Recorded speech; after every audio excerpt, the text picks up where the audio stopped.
Bonjour, bienvenue dans ce point bourse du 29 mai 2024. Alors aujourd'hui, on va parler de la chute sur les marchés, notamment sur le CAC 40. On va regarder un peu les indices étrangers et puis le secteur du luxe, notamment, très pondéré sur le CAC. Et puis les chiffres qui sont tombés, qui ont été moyennement appréciés. Alors comme d'habitude, avant de commencer, je rappelle que les informations et analyses données sur cette chaîne sont données à titre indicatif et ne peuvent pas être considérées comme un conseil en investissement. Investissement boursier risqué, vous êtes responsable de tous les investissements que vous faites. Alors, avant de regarder les indices, on va parler des chiffres qui sont tombés, notamment en Allemagne. C'est les chiffres de l'inflation, l'indice des prix à la consommation qui est ressorti en hausse à 2,4. On le voit ici, c'est ici 2,4 au lieu des 2,2 des mois précédents. Et donc, alors, rien de catastrophique, on le voit, un léger rebond après une petite période de tassement. La tendance est toujours à la baisse, mais on n'arrive pas à atteindre ces 2% et c'est moins de 2. On a toujours un petit reflux. Et le marché action n'aime pas ça, évidemment. On en a déjà parlé. Alors, on va parler aussi des indices étrangers. Le Dow Jones, c'est pareil. Il a du mal depuis les 39 900 qu'il a jamais pu passer, enfin les 40 000 juste sous les 40 000. Il est toujours en deçà, mais on le voit, il tient des niveaux plutôt intéressants toujours, toujours haussiers. Il faudra voir les annonces au mois de juin. C'est au mois de juin qu'on aura les banques centrales qui vont se réunir, que ce soit aux États-Unis avec la Fed ou en Europe avec la BCE. Et on aura certainement un peu plus d'indications quant à la politique monétaire qui pourra aussi influer les actions. Après, on a la saisonnalité, on le sait, la période du mois de mai et des dividendes. Généralement, c'est pas toujours très bon. Alors, ça se vérifie pas à 100%, mais on a souvent des baisses de marché à ces moments-là. On regarde le Nasdaq. Alors, le Nasdaq, lui, toujours le marché qui est le plus fort, un des plus forts au monde. Avec la technologie et surtout avec ce qu'on connaît aujourd'hui, la valeur techno toujours le vent en poupe, toujours près de ses plus hauts. On va commencer peut-être à regarder et faire peut-être plus du stock picking que des secteurs sur le Nasdaq et sur les technologies. On en a parlé récemment aussi. Et à savoir aussi que les gros sont pas tous. On va juste regarder les gros, notamment les 7 magnifiques. Euh, ont des variations alors aujourd'hui pas énormes, on le voit. À part Tesla qui a -1, le reste c'est entre plus 0,6 et moins 0,2. Donc on est pour l'instant pas de gros changements sur les 7 gros qui font la majorité du poids de l'indice. Et on finit avec le CAC 40.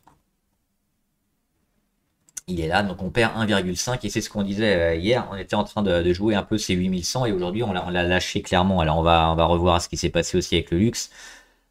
Sur le CAC 40, c'est un signal assez négatif, assez baissier quand même à court terme. Donc je pense qu'on ira très certainement à partir du signal qui est donné aujourd'hui. On se dirige vers le gap ici sur les 7821. On a fait déjà la moitié du chemin. Il nous reste plus que 1,3, 1,4 environ à aller chercher demain ou toute cette fin de semaine pour combler. Alors ça va certainement zigzaguer dans cette zone-là, mais on ira probablement combler au moins le premier gap, parce qu'on en a un deuxième aussi là, et puis même un troisième, on a mis des gaps partout. Mais au moins celui-là, les 7821 pour voir venir. Et puis on aura la politique monétaire avec la Fed qui va certainement donner ensuite la tendance quand on sera là. Est-ce qu'on va encore baisser avec pas de baisse des taux et donc toujours de la pression sur les marchés, ou alors une baisse des taux qui va pouvoir permettre au marché de continuer à rebondir. Donc c'est ça qu'on aura certainement ces prochaines semaines et au mois de juin. On va regarder les variations. Alors on le voit, il n'y a que trois actions dans le vert. Alors Renault, c'est toujours la même chose, c'est le relèvement de des analystes, hein, de beaucoup d'analystes qui ont relevé Renault, toujours le vent en poupe. On revient très proche d'une résistance à 55,49. On l'avait dit hier, on irait probablement aller la frôler ou la toucher. Il nous reste probablement 1 ou 2 journées pour ça. Et après, ça risque d'être plus compliqué pour Renault, qui a déjà fait quand même un gros retour ici, hein, depuis sa sortie, a gagné près de 50% Renault. Donc il faudra s'attendre à un repli à plus ou moins au prorata de ce qu'elle a gagné. Donc compliqué de se mettre, je pense, sur Renault maintenant. Même si on joue le long terme, il y aura certainement des replis, hein, que ce soit sur les 44 ou sur les 50, à jouer sur le titre. Et évidemment, alors on va parler du luxe après. Edenred qui fait moins 4, mais c'est toujours la même chose. Edenred, ils étaient en rebond technique, ils n'ont toujours pas comblé le gap. La tendance, elle est négative sur le titre. Donc il n'y a toujours rien à faire, hein, sur ce genre de valeur. Après, on peut essayer d'acheter très bas et puis de jouer les rebonds techniques, mais sur des valeurs comme ça, c'est un peu compliqué. Il n'y a pas de volume intéressant non plus sur Edenred. Il n'y a pas grand chose à faire, il faut juste attendre peut-être éventuellement même un retour encore plus bas, hein, autour des 41-42. On voit qu'on avait méché fortement ici avec la journée du 19 avril. On a une mèche très importante, on pourrait y revenir et peut-être essayer de construire là-dessus, mais pour l'instant c'est assez défavorable. Et puis oui, je voulais parler d'ArcelorMittal. Peut-être une valeur intéressante à mettre en vente à découvert, hein, à shorter. Pourquoi? On l'a vu dernièrement avec cette grosse résistance autour des 26 euros, hein. On y revient une fois au mois de décembre 2023, 2 fois au mois de février 2024. Échec, on y revient, on vient le frôler. On met 2-3 mèches au-dessus ici au mois d'avril 2024. Donc toujours la même résistance, hein, à 25,9. Derrière, on est toujours racheté plus ou moins sur support autour des 23,3. C'est ce support ici. Donc on a racheté une première fois en janvier, une deuxième fois au mois de mars. Et puis là, qu'est-ce qui s'est passé? Le gap baissier entre le 15 et le 16 avril. Gap baissier. On vient tester le support, on vient tester la moyenne à 200, on essaye de repartir. Et aujourd'hui, on casse le petit canal, on casse grandement la moyenne à 200, on casse le support. Pour moi, c'est aussi un signal très fort, très négatif pour ArcelorMittal. Donc moi, je suis rentré en vente à découvert dessus. Pour faire quoi? Pour jouer tout simplement la dégradation sur le titre. Et peut-être ici, hein, le but c'est de se rapprocher des 19,7, parce qu'elle a donné quand même un signal super négatif ici, hein. ArcelorMittal. Hop.